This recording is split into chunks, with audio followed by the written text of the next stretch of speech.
Good morning all the students. Once again Oxford Union English welcomes you all the student.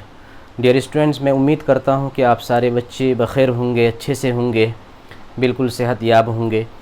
Dear students, आज हम लोग आगे बढ़ने से पहले एक बात शेयर करना चाह रहा हूँ। अक्सर बच्चे क्या होते हैं कि किसी चीज़ को रेगुलरिटी और पंचुअलिटी और क्यूरियोसिटी के साथ किसी कोई काम को नहीं करता है, तो यही वजूहात हैं जिससे बच्चे नाकामयाब हो जाते हैं।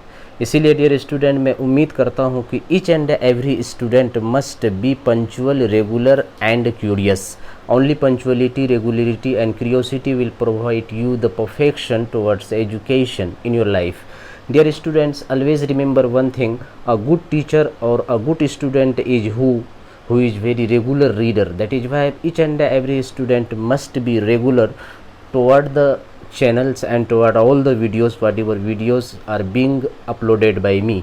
Dear students, before just going ahead, I would like to share one important suggestion to all of you. देखो बच्चों, इंसानी ज़िंदगी में बहुत सारे मामलात आते हैं, लेकिन हर मामलात चाहे वो कॉम्प्लिकेटेड इशू क्यों नहीं हो, समझदार इंसान उसको कायदे से हल करते हैं। डियर स्टूडेंट, एक कोटेशन और एक शेर में अभी आप लोगों से, एक कोटेशन तो मैं शेयर कर दिया, अब मैं एक शेर आप लोगों से शेयर करने जा रहा हूँ। आप इसको ध्यान से समझना कि मैं चाह क्या रहा हूँ, what is my intention after this very statement और आफ्टर दिस वेरी शेयर।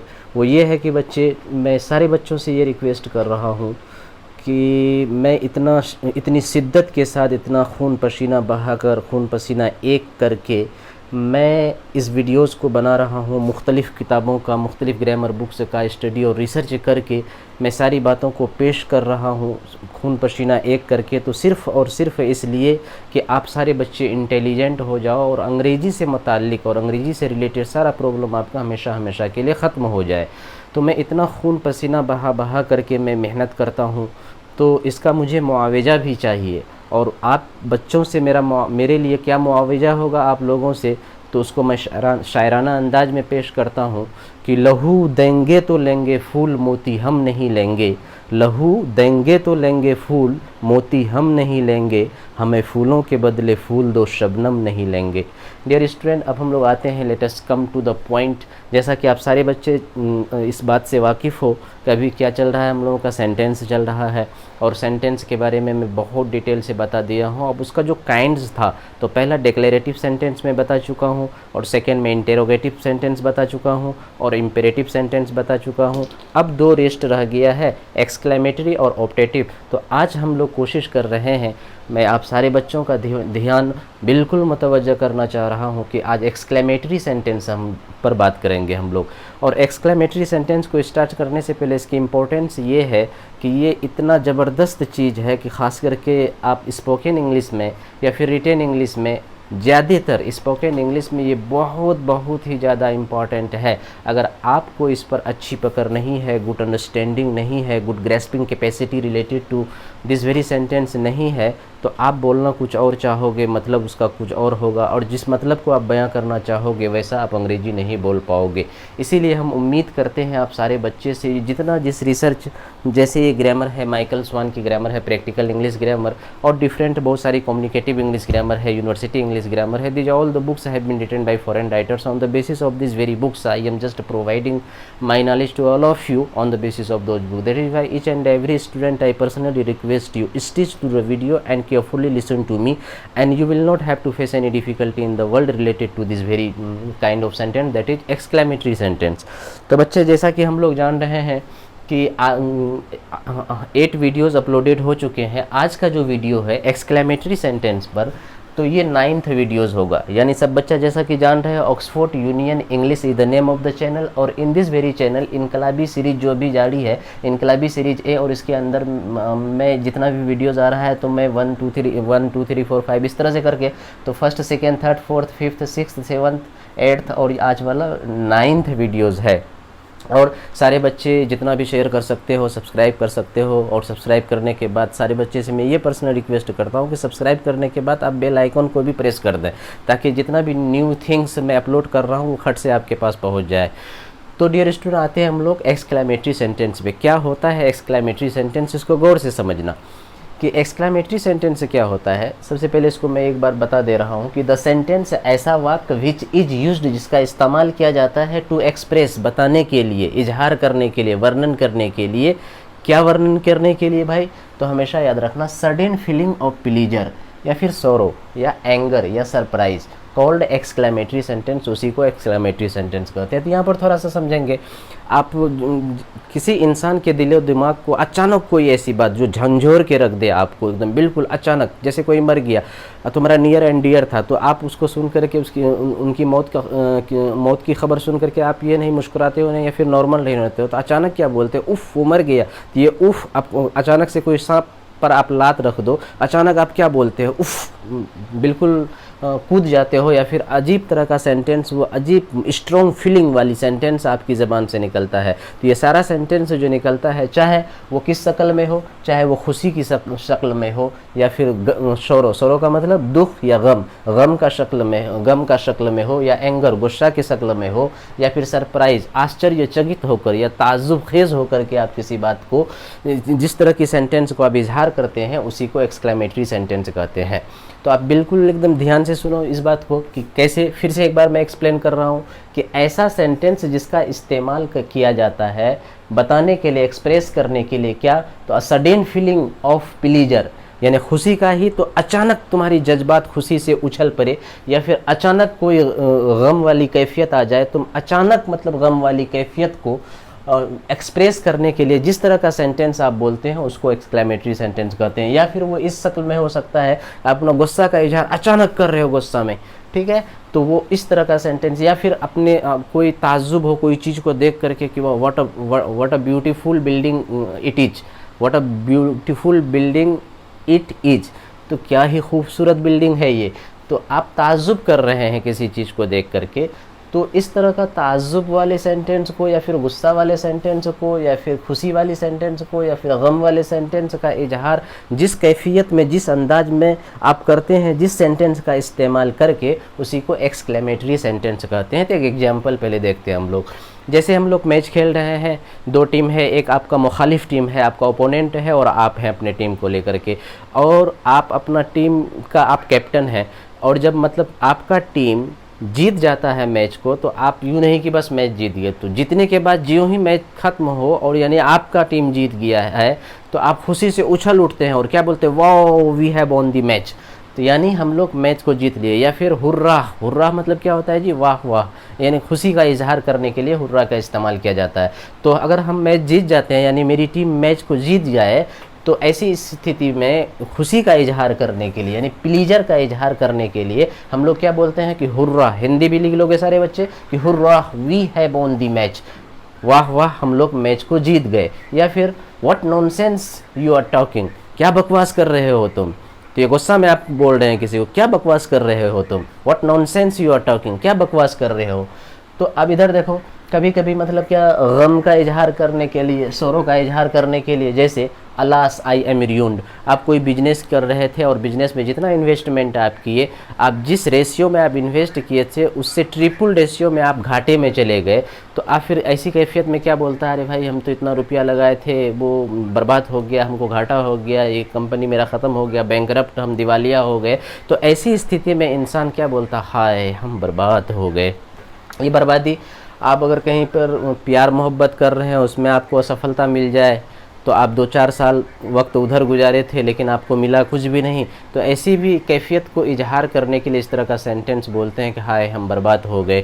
तो पता चला कि अलास आई, तो उसको अंग्रेजी में क्या बोलेंगे? अलास आई एम रूइंड, हाय हम बर्बाद हो गए।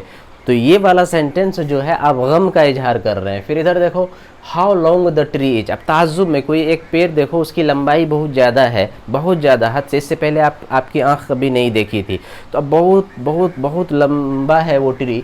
तो उस ट्री को देख करके हम अचानक ताज्जुब में बोलते हैं, वाह कितना लंबा ट्री है, यानी कितना लंबा पेड़ है। तो उसको अंग्रेजी में क्या बोलेंगे? How long the tree is, how long the tree is, how long the tree is, कितना लंबा पेड़ है। तो इस सेंटेंस का इस्तेमाल जो है ये दिखाने के लिए, किस चीज़ को, सरप्राइज को दिखाने के लिए। अब ये सेंटेंस जो है अलास आई एम रूइंड, हाय हम बर्बाद हो गए, ये आपका शोरों को दिखाने के लिए। उसी तरीके से hurrah we have won the match, वाह वाह हम मैच जीत गए, ये खुशी का इजहार करने के लिए, यानी आप प्लीजर का इस्तेमाल किया है यहाँ पे। और फिर किसी को गुस्सा, आपका अपना गुस्सा को दिखाने के लिए, यानी एंगर को दिखाने के लिए आप बोलते हैं what nonsense you are talking, क्या बकवास कर रहे हो तुम। तो इस तरह के सेंटेंस को बच्चों एक्सक्लेमेटरी सेंटेंस कहते हैं। अब एक्सक्लेमेटरी सेंटेंस से रिलेटेड कुछ स्ट्रक्चर्स हैं जो हमेशा बच्चों को जहन में रखनी चाहिए, और आप सारे बच्चे इस पर अमल करोगे और जहन में रखोगे। इसी आधार पर इंग्लिश बोलोगे आप। बस धीरे धीरे शुरुआती दौर में, यानी at initial point you will have to face difficulty, but when you will be completely habituated, then after that there will be no tension at all. On the basis of exclamatory sentences you can speak or you can frame so many sentences yourself. That is why तो structures related to exclamatory sentence, यानी exclamatory sentence में किस तरह का structure होगा, यानी subject कहाँ पर होगा, या फिर जो जितना भी एक्सक्लेमेटरी सेंटेंस होता है तो वो सेंटेंस में अक्सर साइन ऑफ एक्सक्लेमेशन का प्रयोग किया जाता है। साइन ऑफ एक्सक्लेमेशन यानी एक्सक्लेमेशन को जो सेंटेंस बताया तो सेंटेंस का जो एंड होगा तो वो साइन ऑफ एक्सक्लेमेशन के साथ में। और कभी कभी क्या होता है कि कुछ वर्ड है उफ आह ई, तो शुरू में ही उसके जस्ट बगल में मतलब क्या कहते हैं साइन ऑफ एक्सक्लेमेशन लगा देते हैं। तो ये सारी बातें डिटेल से मैं यहाँ कर चुका हूँ।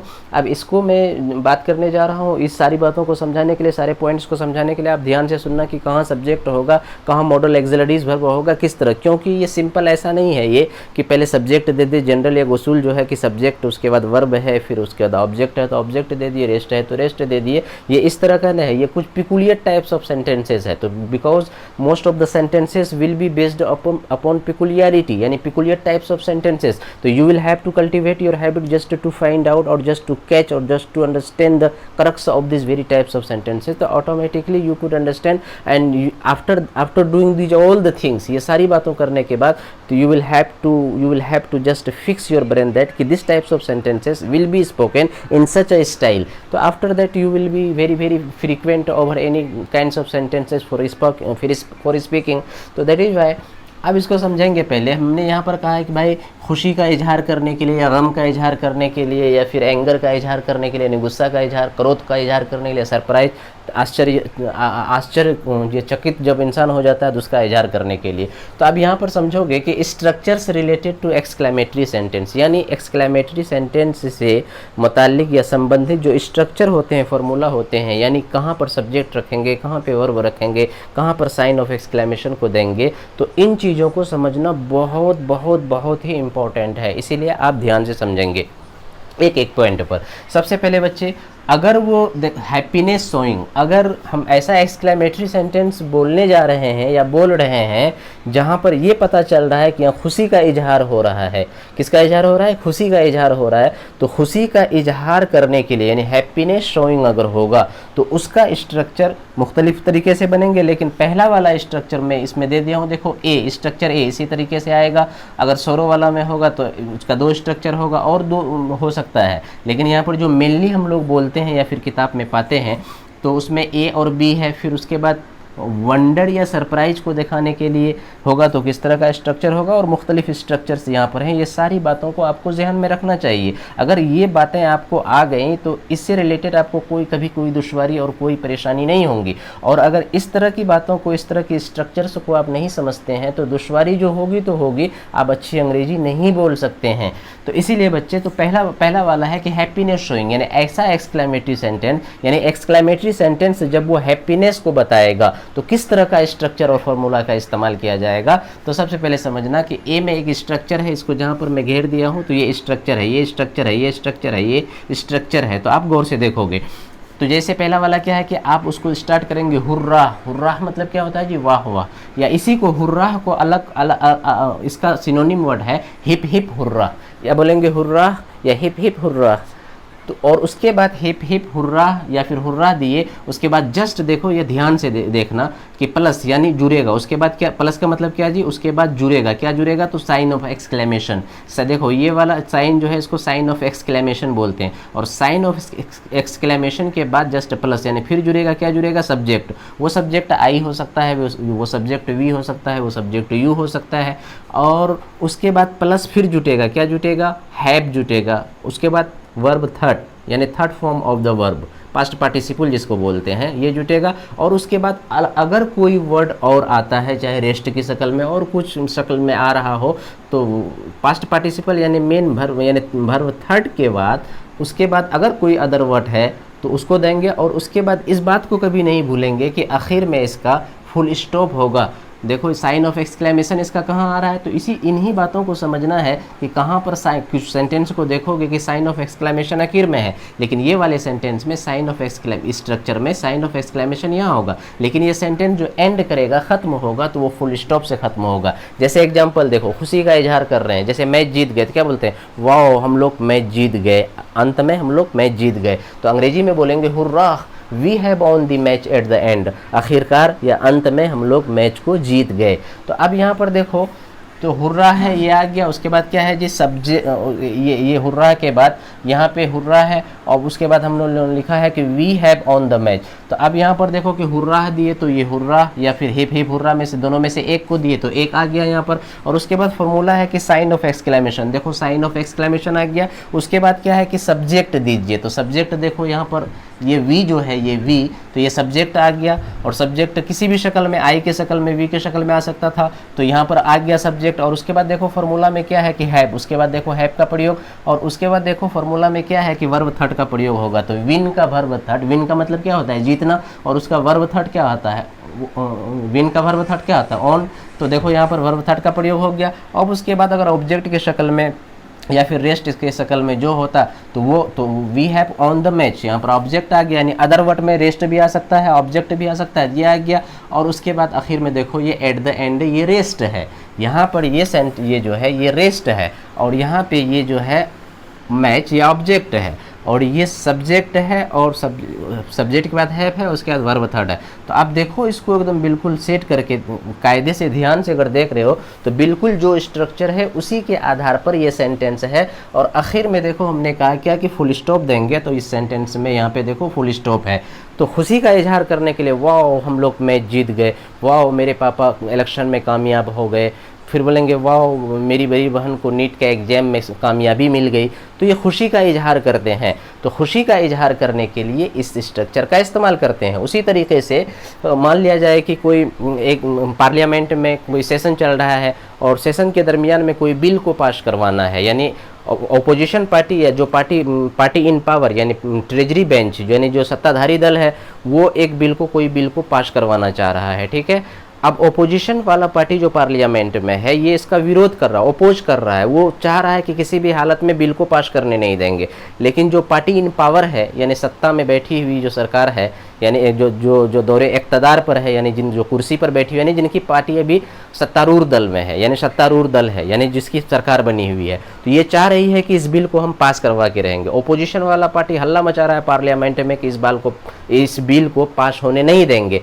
तो ऐसी स्थिति में मान लो कि जो सत्ताधारी दल है ये बिल को किसी न किसी तरीके से जबरन या किसी तरीके से बिल को पास करवा, यानी उनके पार्टी में जितना भी एमपीज है वो सर्वसम्मति से, देखो यहाँ पर एक वर्ड है यूनेनिमसली, मतलब सर्वसम्मति से वो सारा एमपी तैयार हो गया और वो उन लोगों ने बिल को पास कर लिया। और उसमें से बहुत लोग थे जिनको ये शक था कि शायद ये बिल नहीं पास करने के लिए देगा ओपोजिशन पार्टी, लेकिन किसी तरीके से ये बिल पास हो गया। तो अब वो लोग खुशी से बोलेगा वाह हम लोग तो बिल को पास करवा लिए, किसी न किसी तरह से हम लोग बिल को पास करवा लिए। तो अब वो ये मतलब खुशी का इजहार होगा, तो वहाँ पर उन लोगों को एक्सक्लेमेटरी सेंटेंस का इस्तेमाल करना होगा कि वाह हम लोग बिल को सर्वसम्मति से पास करवा लिए। अब वो अंग्रेजी में बोलेगा तो बिल्कुल यही स्ट्रक्चर का इस्तेमाल करेगा। तो हमने यहाँ पर 2 एग्जाम्पल दिया, अब ऐसा हजारों एग्जाम्पल हो सकता है। उन बातों को, इन स्ट्रक्चर को, और फिर वो एक्सक्लेमेटरी सेंटेंस की कैसी स्थिति बनेगी जहाँ पर हमको एक्सक्लेमेटरी सेंटेंस बोलना है, तो आप खुद अपना ब्रेन अप्लाई करके आप उस आधार पर, यानी इस स्ट्रक्चर के आधार पर बहुत सारे सेंटेंसेस आप खुद बोल सकते हैं। तो प्रैक्टिस आपको करना है। मैं 2 एग्जाम्पल दिया हूँ। जैसे वो लोग बोलेगा वाह हम लोग बिल को सर्वसम्मति से पास करवा लिए, तो वो बोलेगा hurrah we have got the bill passed unanimously. Hurrah we have got the bill passed unanimously, हम लोग बिल को पास करवा लिए। तो अब ये वाला देखो बच्चे, ये मैंने स्टार बना दिया है कि ये वाला जो है ये हैप्पीनेस शोइंग है।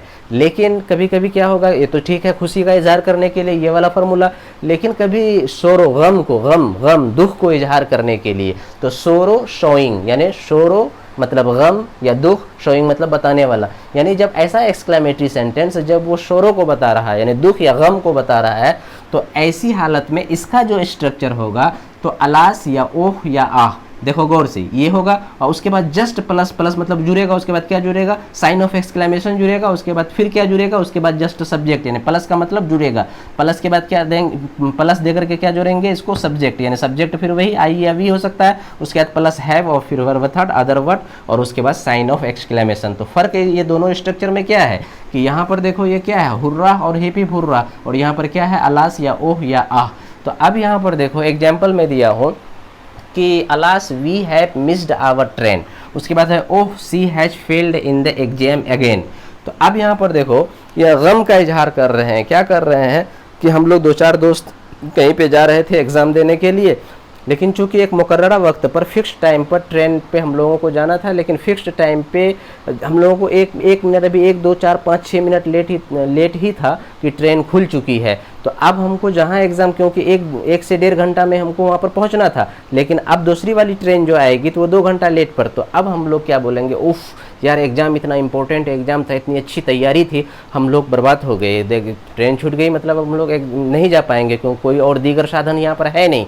तो ऐसी स्थिति में वो लोग बोलेंगे, क्या बोलेंगे कि हुर्रा वी हैव, सॉरी यहाँ पे देखो, यहाँ alas we have missed our train, बोलेगा हाय हम लोग ट्रेन मिस कर गए, तो वो गम से बोलेगा, वहाँ पर खुशी कोई ऐसी स्थिति आ ही नहीं सकती है, यहाँ पर कोई बात ही नहीं है खुशी की, क्योंकि उनका ट्रेन छूट गई है। तो अब उनके लिए दुख की बात है, गम की बात है कि अब फिर हमको 1 साल लेट से फिर एग्ज़ाम में बैठना होगा, फिर हो क्या पता कि नेक्स्ट ईयर वो फॉर्म निकलता है या नहीं निकलता है। तो वो गुस्सा का, अपना गम का इजहार किस तरह से करेगा कि alas we have missed our train, हाय हाय हम लोग तो ट्रेन मिस कर गए, ट्रेन छूट गया, तो बेकार हो गए हम लोग ये बार।